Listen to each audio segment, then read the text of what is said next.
Okay, we're looking at a black bean tree or Moreton Bay chestnut. Moreton Bay chestnut used to be one of the old Queensland names for it. It nearly got me in trouble when I first moved to Queensland 40 years ago as a scout.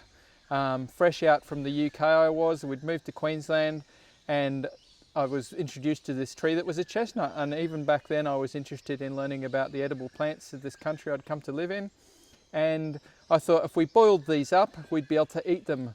Luckily one of the scout leaders found us just before we were about to serve, because in spite of it being named a chestnut, it is highly toxic unless prepared. So this is our Moreton Bay chestnut, or black bean, Castanospermum australe. It's a member of the Fabaceae family. Fabaceae family encompasses all your beans that you might be familiar with: snow peas, broad beans, sugar snap peas, all those peas. This is an actual relative of them, the black bean tree. As opposed to those short-lived beans, this is a tree that will last several hundred years, maybe a lot longer. We've seen evidence of some trees in here that are coppicing from the base after the main tree has died.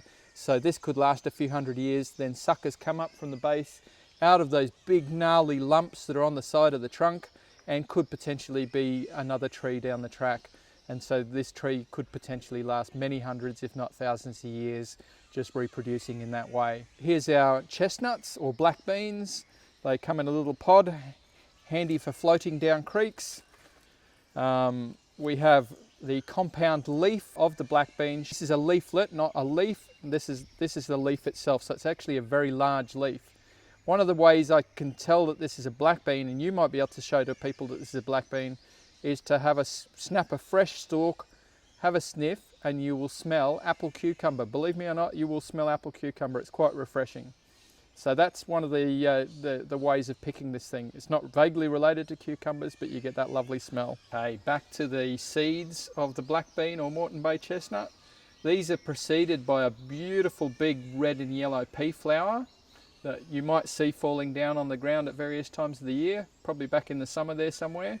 And now we've got these beans. Now I was telling you before how I nearly poisoned myself and my friends, but this was a very important food source for First Nations people who knew how to treat it, unlike a novice like me who just come into this country and just thought I could turn it into food. So there is a bit of work into preparing these. It involves a lot of chopping and mashing and leaching in water for days. So it's a bit beyond what most of you are going to do, but it's handy to know that that can be turned into a food with a lot of work.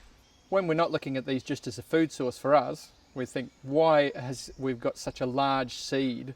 And these seeds in particular, and there's quite a few large seeds in the rainforest, are all about having a very large food source for a plant that's germinating in heavy shade, as opposed to something like the rose gum, which has a tiny seed that's going to germinate in a high sun environment.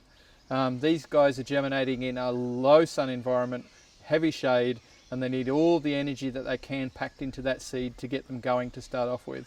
And they'll just sprout away in the leaf litter there if they're not eaten, because although they're poisonous to us, we don't see a carpet of black bean seedlings here, because a lot of them are probably being eaten by paddingmelons and possums and all sorts of things that are a bit more resistant to those toxins that otherwise might upset our delicate digestive systems.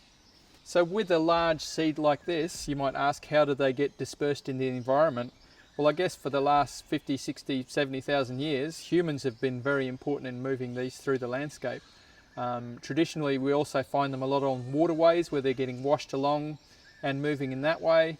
But in a place like Mary Cairncross, they're probably not moving too far apart from where maybe a rat grabs one and rolls it a few meters away, and that's about as far as it's going to go. But they're pretty limited in their ability to get around the landscape, these guys, unless they've got humans or rats doing that for them perhaps.